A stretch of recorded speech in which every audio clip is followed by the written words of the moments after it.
Après la cérémonie d'accueil, le général de corps d'armée a observé en hommage au sacrifice de nos vaillants chouhada et valeureux moudjahidines de la glorieuse révolution de libération,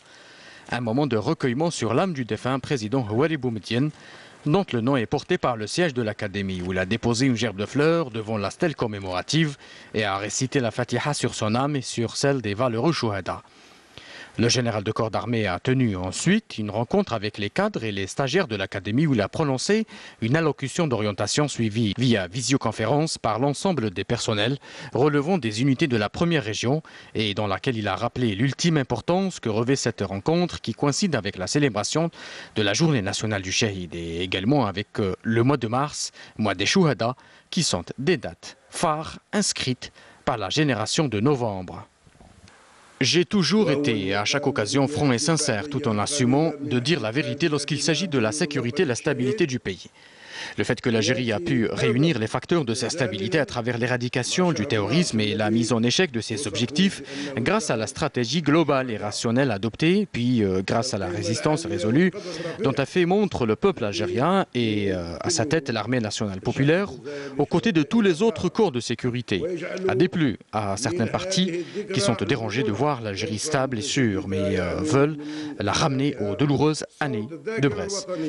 lors desquelles le peuple algérien a vécu toute forme de souffrance et payé un lourd tribut. Ce peuple digne, authentique et conscient qui a vécu ces dures épreuves et subi leurs affres ne pourra en aucun cas mettre en péril sa sécurité et sa quiétude. Nous sommes conscients que cette sécurité et cette stabilité ainsi retrouvées continueront à s'ancrer et à s'enraciner, que le peuple algérien continuera à en jouir et que l'armée nationale populaire demeurera le garant de cet acquis si cher grâce auquel notre pays a retrouvé sa notoriété. Ce peuple qui a mis en échec le terrorisme et déjoué des desseins et celui-là même qui est appelé aujourd'hui de savoir comment se comporter face à la situation que traverse son pays et son peuple. Le général de corps d'armée a rappelé la grandeur des missions assignées à l'armée nationale populaire ainsi que les efforts laborieux et fructueux que ces éléments fournissent partout où ils se trouvent et en toutes circonstances et qui méritent toute la reconnaissance et la gratitude. Telle est notre armée, tel est notre espoir quant à la concrétisation par nos forces armées de leur ambition légitime.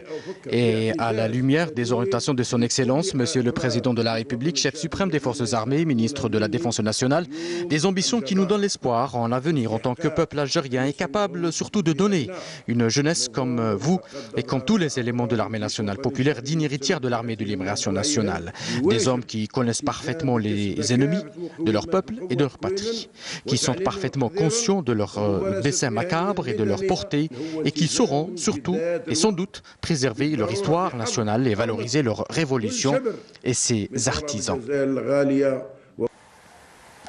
À l'issue, le chef d'état-major de l'armée nationale populaire a donné la parole aux cadres, aux stagiaires qui ont exprimé leur gratitude pour la grande attention accordée par le haut commandement de l'armée nationale populaire à l'Académie et à ses élèves. Le général de corps d'armée a suivi ensuite un exposé donné par le commandant de l'Académie portant sur la situation générale de cet édifice de formation d'élite en tant que véritable pépinière de compétences et une source indispensable qui approvisionne les différentes unités de combat en composantes humaines qualifiées, leur garantissant ainsi le bon accomplissement de leur mission.